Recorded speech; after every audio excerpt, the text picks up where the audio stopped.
आइए सुनते हैं संतोषी माता की व्रत कथा।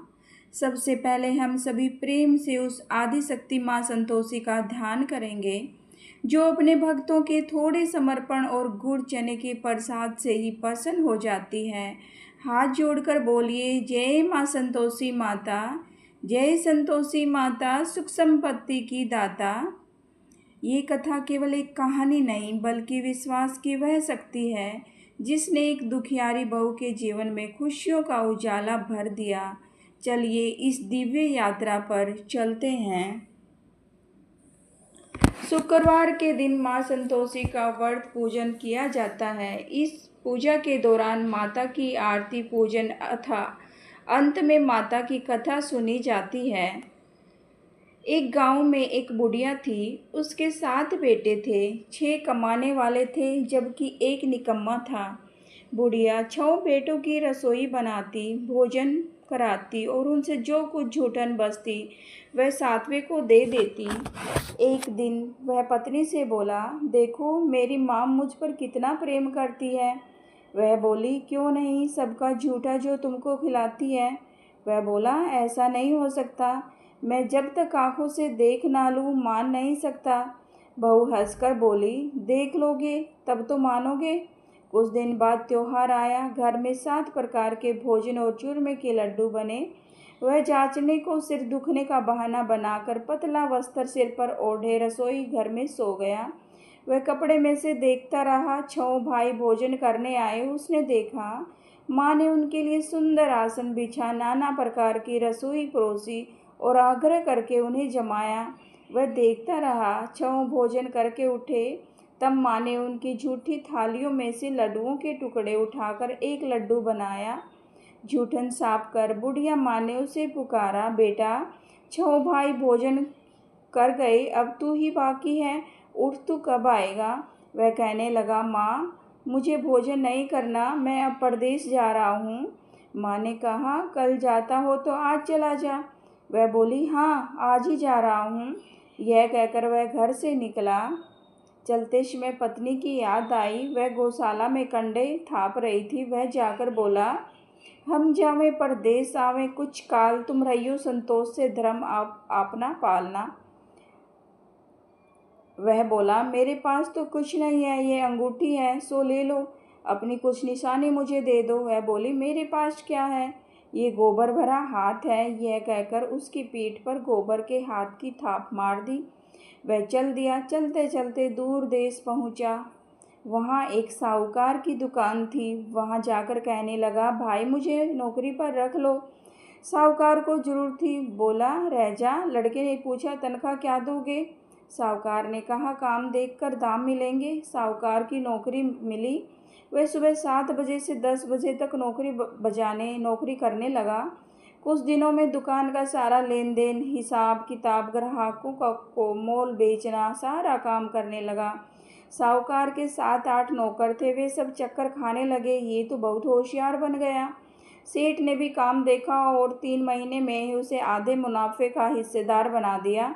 वह कुछ वर्ष में ही नामी सेठ बन गया और मालिक सारा कारोबार उस पर छोड़कर चला गया। इधर उसकी पत्नी को सास ससुर दुख देने लगे। सारी गृहस्थी का काम करा के उसे लकड़ी लेने जंगल में भेजते। इस बीच घर के आटे से जो भूसी निकलती उसकी रोटी बनाकर रख दी जाती और फूटे नारियल की नारेली में पानी। एक दिन वह लकड़ी लेने जा रही थी। रास्ते में बहुत सी स्त्रियां संतोषी माता का व्रत करती दिखाई दी। वह वहाँ खड़ी होकर कथा सुनने लगी और पूछा, बहनों तुम किस देवता का व्रत करती हो, उसके करने से क्या फल मिलता है। यदि तुम इस व्रत का विधान मुझे समझा कर कहोगे तो मैं तुम्हारा बड़ा एहसान मानूंगी। तब उनमें से एक स्त्री बोली, सुनो, ये संतोषी माता का व्रत है। इसके करने से निर्धनता दरिद्रता का नाश होता है। जो कुछ मन में कामना हो सब संतोषी माता की कृपा से पूरी होती है। तब उसने उससे व्रत की विधि पूछी। वह भक्तनी बोली, स्त्री बोली, 1.25 आने का गुड़ चना लेना, इच्छा हो तो 5.25 आने का लेना, या 1.25 रुपये की सहूलियत के अनुसार लेना। बिना परेशानी और श्रद्धा व प्रेम से जितना भी बन पड़े सवा लेना। प्रत्येक शुक्रवार को निराहार रहकर कथा सुनना, इसके बीच कर्म टूटे नहीं, लगातार नियम पालन करना, सुनने वाला कोई ना मिले तो घी का दीपक जला उसे आगे या जल के पात्र को सामने रखकर कथा कहना, जब कार्य सिद्ध ना हो नियम का पालन करना और कार्य सिद्ध हो जाने पर व्रत का उद्यापन करना। 3 मास में माता फल पूरा करती है। यदि किसी के ग्रह खोटे भी हों तो भी माता वर्ष भर के कार्य सिद्ध करती है। फल सिद्ध होने पर उद्यापन करना चाहिए, बीच में नहीं। उद्यापन में 2.5 सेर आटे का खाजा तथा इसी परिणाम से खीर तथा चने का साग करना। 8 लड़कों को भोजन कराना, जहाँ तक मिले देवर जेठ भाई बंधु के हो ना मिले तो रिश्तेदार और पास पड़ोसियों को बुलाना, उन्हें भोजन कराना। यथाशक्ति दक्षिणा दे माता का नियम पूरा करना। उस दिन घर में खटाई ना खाना। ये सुन बुढ़िया के लड़के की बहू जल्दी व्रत का पारण करना और संतोषी माता का दर्शन देना। रास्ते में लकड़ी के बोझ को बेच दिया और उन पैसों से गुड़ चना ले माता के व्रत की तैयारी कर आगे चली और सामने मंदिर देखकर पूछने लगी, यह मंदिर किसका है? सब कहने लगे, संतोषी माता का मंदिर है। ये सुनकर माता के मंदिर में जाकर चरणों में लौटने लगी, दीनों विनती करने लगी, माँ मैं निपट अज्ञानी हूँ, व्रत के कुछ भी नियम नहीं जानती, मैं दुखी हूँ। हे माता, हे जगत जननी, मेरा दुख दूर कर, मैं तेरी शरण में हूँ। माता को दया आई। एक शुक्रवार बीता कि दूसरे को उसके पति का पत्र आया और तीसरे शुक्रवार को उसको भेजा हुआ पैसा आ पहुँचा। ये देख जेठ जेठानी मुँह सिकोड़ने लगे, लड़के ताना देने लगे, काकी के पास पत्थर आने लगे, रुपया आने लगा। अब तो काकी की खातिर बढ़ेगी। बेचारी सरलता से कहती है, भैया कागज आवे रुपया आवे, हम सबके लिए अच्छा है। ऐसा कहकर आंखों में आंसू भरकर संतोषी माता के मंदिर में मातेश्वरी के चरणों में गिरकर रोने लगी। माँ, मैंने तुमसे पैसा कब मांगा था? मुझे पैसे से क्या काम है? मुझे तो अपने सुहाग से काम है। मैं तो अपनी स्वामी के दर्शन मांगती हूँ। तब माता ने प्रसन्न होकर कहा, जा बेटा, तेरा स्वामी आएगा। ये सुनकर खुशी से बावली होकर घर में जा काम करने लगी। अब संतोषी माँ विचार करने लगी, इस भोली पुत्री को तो मैंने कह दिया कि तेरा पति आएगा, लेकिन कैसे? वह तो इसे सौपन में भी याद नहीं करता। उसे याद दिलाने को मुझे ही वहाँ जाना पड़ेगा। इस तरह माताजी उस बुढ़िया के बेटे के पास जा सौपन में प्रकट हो कहने लगी, साहूकार के बेटे सो रहा है या जागता है? वह कहने लगा, माता सोता भी नहीं और जागता भी नहीं, कहो क्या आज्ञा है? माँ कहने लगी, तेरे घर बार कुछ है कि नहीं? वह बोला, मेरे पास सब कुछ है, माँ है, बाप है, बहू है, क्या कमी है माँ? माँ बोली, बोले पुत्र, तेरी बहू घोर कष्ट उठा रही है, तेरे माँ बाप उसे परेशानी दे रहे हैं, वह तेरे लिए तरस रही है, तू उसकी सुध ले। वह बोला, हाँ माताजी, यह तो मालूम है, परंतु जाऊँ कैसे? परदेश की बात है, लेन देन का कोई हिसाब नहीं, कोई जाने का रास्ता नहीं, कैसे चला जाऊँ माँ? माँ कहने लगी, मेरी बात मान, सवेरे नहा धोकर संतोषी माता का नाम ले, घी का दीपक जला, दंडवत कर दुकान पर जा, देखते देखते सारा लेन देन चुक जाएगा, जमा माल बिक जाएगा, सांझ होते होते धन का भारी ढेर लग जाएगा। अब बूढ़े की बात मानकर वह नहा धोकर संतोषी माता को दंडवत घी का दीपक जला दुकान पर जा बैठा। थोड़ी देर में देने वाले रुपया लाने लगे, लेने वाले हिसाब लेने लगे। कोठे में भरे सामान की खरीदार नगद दाम दे सौदा करने लगे।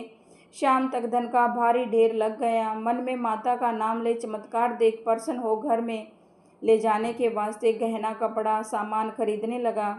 यहाँ काम से निपट तुरंत घर को रवाना हुआ। उधर उसकी पत्नी जंगल में लकड़ी लेने जाती, लौटते वक्त माता जी के मंदिर में विश्राम करती।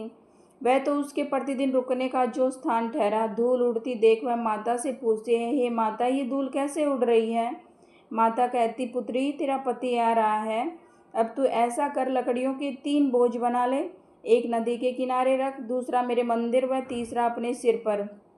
तेरे पति को लकड़ियों का गट्ठर देख मोह पैदा होगा, वह यहाँ रुकेगा, नाश्ता पानी खाकर माँ से मिलने जाएगा।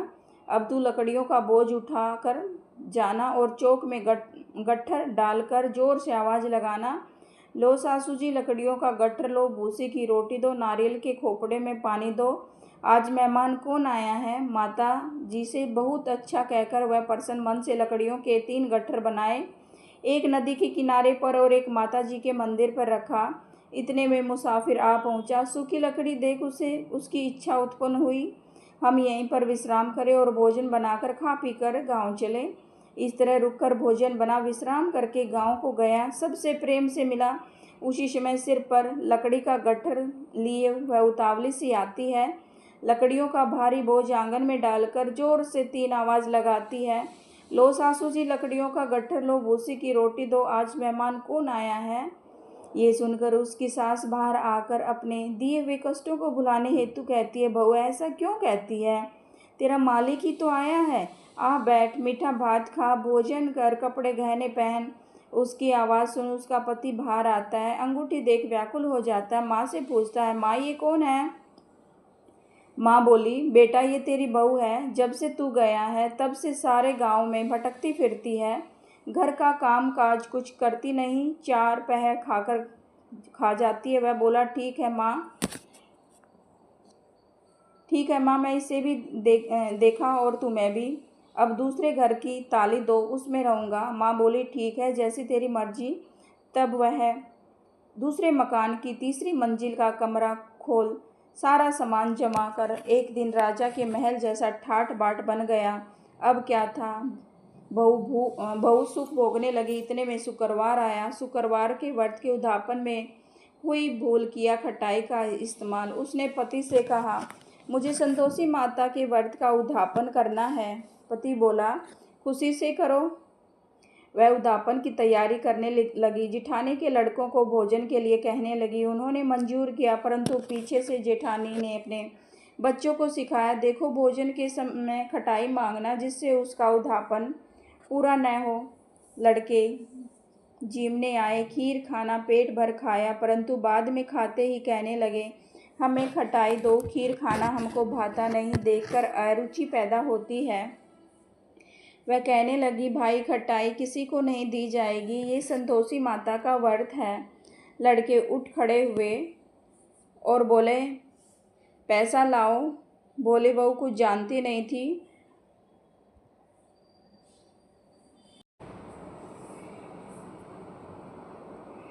लड़के उठ खड़े हुए, बोले, पैसा लाओ। भोली बहू कुछ नहीं जानती थी, उन्हें पैसे दे दिए। लड़के उसी समय हट करके इमली खटाई ले खाने लगे। यह देखकर बहू पर माताजी ने कोप किया। राजा के दूत उसके पति को पकड़कर ले गए। जेठ जेठानी मन माने वचन कहने लगे, लूट लूट कर धन इकट्ठा कर लाया। अब सब मालूम पड़ गया। जब जेल की मार खाएगा, बहू से ये सहन नहीं हुआ। रोती हुई माता जी के मंदिर गई, कहने लगी, हे माता तुमने क्या किया? हंसाकर अब भक्तों को रुलाने लगी। माता बोली, बेटी तूने उद्यापन करके मेरा व्रत भंग किया है। वह कहने लगी, माता मैंने कुछ अपराध किया है, मैंने तो भूल से लड़कों को पैसे दे दिए थे, मुझे क्षमा करो माँ, मैं फिर तुम्हारा उद्यापन करूँगी। माँ बोली, अब भूल मत करना। वह कहती है, अब भूल नहीं होगी। अब बतलाओ वे कैसे आवेंगे? माँ बोली, जा पुत्री, तेरा पति तुझे रास्ते में आता दिखाई मिलेगा। वह निकली, राह में पति आता मिला। वह पूछी, कहाँ गए थे? वह कहने लगा, इतना धन जो कमाया है उसका टैक्स राजा ने मांगा था, वह भरने गया था। वह प्रसन्न हो बोली, भला हुआ, अब घर को चलो। कुछ दिन बाद फिर शुक्रवार आया। वह बोली, मुझे फिर से माता का उद्यापन करना है। पति ने कहा, करो। बहू फिर जेठ के लड़कों को भोजन को कहने गई। जेठानी ने 1-2 बातें सुनाई और सब लड़कों को सिखाने लगी, तुम सब लोग पहले ही खटाई मांगना। लड़के भोजन से पहले कहने लगे, हमें खीर नहीं खानी, हमारा जी बिगड़ता है, कुछ खटाई खाने को दो। वह बोली, खटाई किसी को नहीं मिलेगी, आना हो तो आओ। वह ब्राह्मण के लड़के लाकर भोजन कराने लगी। यथाशक्ति दक्षिणा की जगह 1-1 फल उन्हें दिया। संतोषी माता प्रसन्न हुई। माता की कृपा होते ही 9वें मास में उसके चंद्रमा के समान सुंदर पुत्र प्राप्त हुआ। पुत्र को पाकर प्रतिदिन माता जी के मंदिर को जाने लगी। माँ ने सोचा, ये तो रोज आती है, आज क्यों न मैं इसके घर चलूं। ये विचार कर माता ने भयानक रूप बनाया। गुड़ चने से सना मुख, ऊपर सूंड के समान होठ, उस पर मक्खियाँ भिन भिना रही थी। दहेली पर पैर रखते ही उसकी सास चिल्लाई, देखो रे, कोई चुड़ैल डाकनी चली आ रही है। लड़कों, इसे भगाओ नहीं तो किसी को खा जाएगी। लड़के भगाने लगे, चिल्लाकर खिड़की बंद करने लगे।